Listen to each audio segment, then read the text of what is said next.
Here is a 2024 Toyota Tundra SR5 in supersonic red with the XP package. What's new for 2024? What is this package? I'm Anthony from Hawkeye Rides, and that's what I'm going to touch bases on with some pros and cons and comparable rivals. Up front, you're going to notice the SR5 grille with the matte black. When you get into the 1794 edition, this will be chrome, and you'll have 20-inch chrome wheels with accents around the vehicle. Going into the TRD, you'll get the LED bar and markers, standard LED headlights and daytime runnings with fog lamps, clearance nearly 10 inches, and with this refresh that was done a few years back, it's the first time that we have rear air suspension. Here we only have the multi-link. It is an option that you can get for the adaptive suspension, and the SR5 only gets one engine option. You have to go up to the limited to get the hybrid, so we have the I-Force twin turbo V6 with 389 horsepower and 479 pound-feet of torque paired to a 10-speed sequential automatic transmission.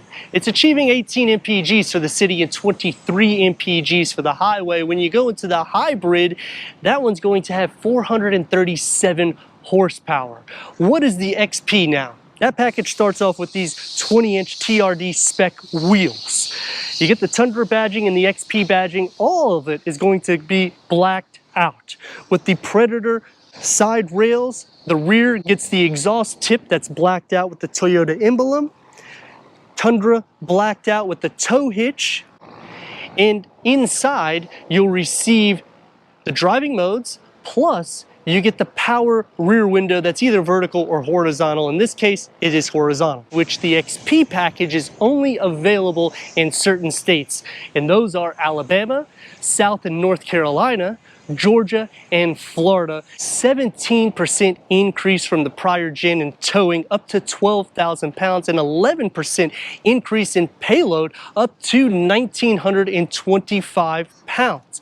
Gloss black elements keep the XP styling in queue, and for 2024 you can option a TRD off-road.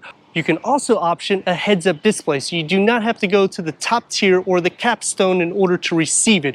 When you option the Max Hybrid, the hood will bulge out, so it's going to look the most athletic from the 7 different options that you can get for the Tundra. Sequential LED taillights that starts on the 1794, along with the bird's eye view or 360-degree reverse camera. You can option the 360-degree reverse camera on the limited, and the 1794 gives you the power step for the bed with your spare tire tucked underneath.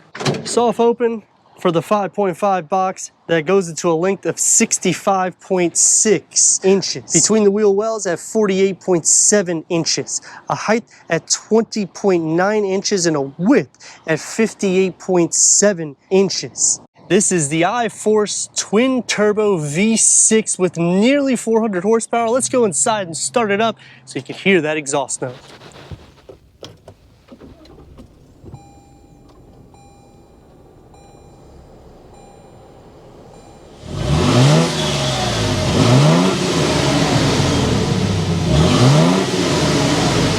Cloth bucket front seats, 4-way manual adjustment for the driver and passenger.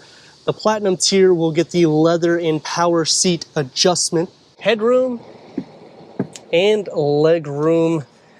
These vehicles are wide and they really stress that on the interior. I have folded this bag to just really show you how much room you have. You do not receive a storage pocket that will slide or a pass-through, but I like this. This is what I wanted to point out. This is attached to your seat, so if something drops, it will catch and you can just pull it up. Pretty nice design. The dashboard has a 2-tier setup with the Tundra badging. When you go up to the 1794, you'll get the American walnut wood interior. Here it's going to be just more of a aesthetic look with a climate control setting, 12 volt and a storage pocket there. Standard gets 9 speakers. The 12 speaker JBL is an option. Digital rear view mirror starts on the platinum tier, and the moonroof, you can get that on the limited as an option. 8-inch touchscreen with Apple CarPlay, Android Auto, or wireless Apple CarPlay. Sirius XM, AM, FM, streaming Bluetooth audio. 360 camera and bird's eye view will come into play on the limited trim as an option, platinum standard. Here you're going to get the lines that move, and you also get that toe lineup with the grids. QI wireless charger will be on the platinum tier, otherwise a lot of storage in areas for bottles or drinks. Because the XP package, we have the driver mode select with the tow haul away. Also, we have the horizontal window that opens up, or you can do the smaller vertical window, but I like this one, especially if you have animals. The key fob for the Tundra. Storage that opens up, and because this is going to fly out, we're going to open that up, and it is even more deep. It can be configurable. You have an area for change, USB port, so I like that you just have a ton of storage.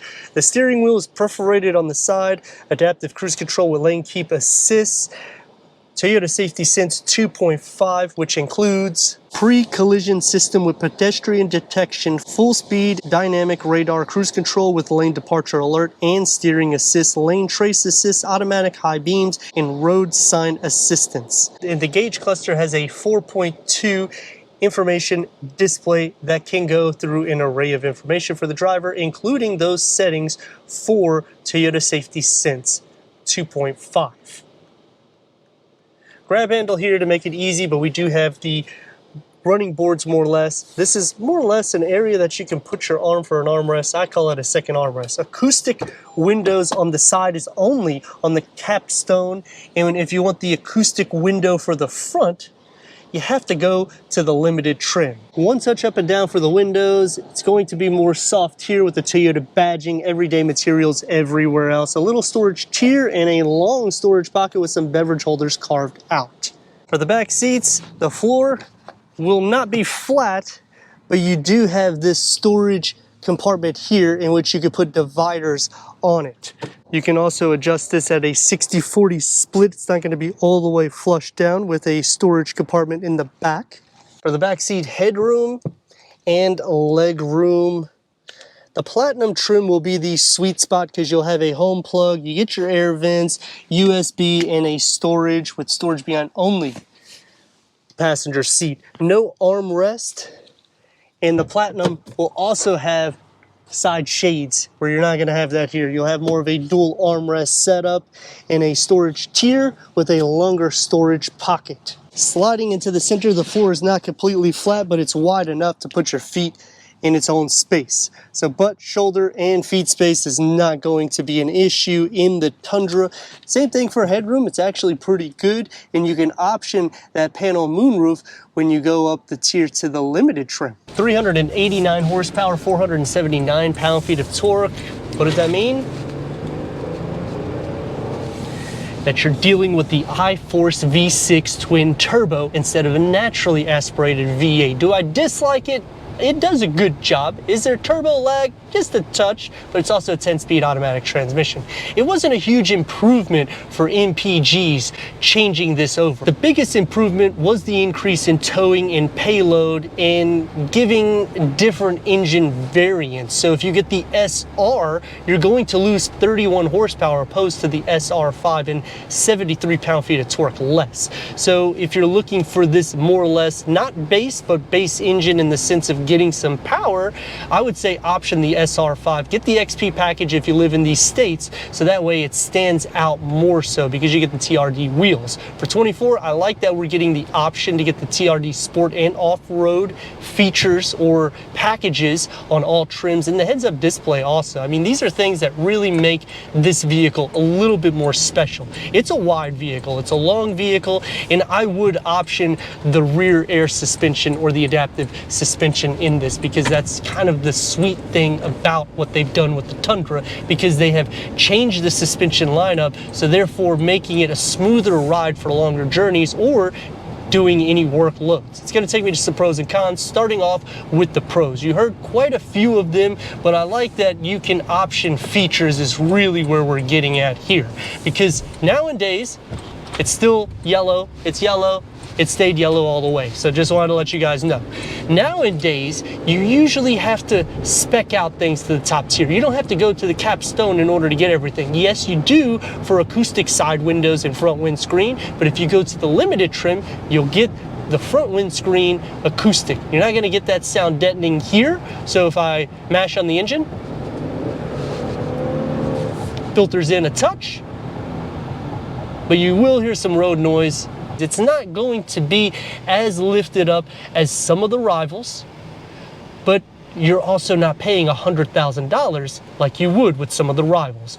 Going into some cons, 8-inch infotainment screen is standard. You really have to go up the tier. You can option things on the limited, don't get me wrong, but the platinum is where it really sets itself apart, in which you now are at a significant increase. Yes, you're getting a 14-inch display, but if you want the heads-up display standard, you got to go to the capstone. That's over 70 grand. 12.3-inch digital gauge cluster, you got to go up the tier. You want the sunshades in the rear or a home plug, you have to go to the platinum tier. Why?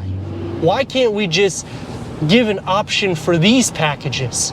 So that way, I don't have to spend $60,000 to $80,000 in order to get my Tundra. That's really the big disadvantage or problem that I see with this, besides the width. Turn radius looks a little crazy, about 3 in a part lane. Let's rock and roll.